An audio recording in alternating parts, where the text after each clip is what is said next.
ప్రాజెక్టులను పూర్తి చేసేంత వరకు కేటాయించాలి. రాష్ట్ర బడ్జెట్ లో వేదవతి గుడికాల ప్రాజెక్టులకు నిధులు వెంటనే ప్రాజెక్టులు పూర్తి. పశ్చిమ ప్రాంత ప్రజలకు ఉపాధి లేక చాలా మంది గుంటూరుకి అలాగే ఇతర ప్రాంతాలకు కూడా వలస వెళ్తుంటారు అధ్యక్ష.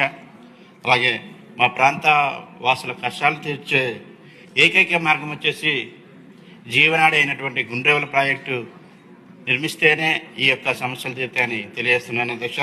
అలాగే ఈ ప్రాజెక్టు నిర్మించడం వల్ల అలాగే వలసలను కూడా నివారించడానికి ఆమోదయోగ్యంగా ఉంటుంది.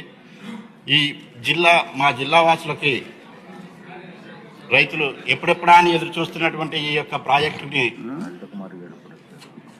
చంద్రబాబు నాయుడు గారు అయితేనే ఈ యొక్క ప్రాజెక్టు నిర్మించగలరని విశ్వసిస్తున్నాం అధ్యక్ష. అలాగే మీ ద్వారా చంద్రబాబు సార్కి తెలియగలని కోరుకుంటున్నాం అధ్యక్ష. ధన్యవాదాలు.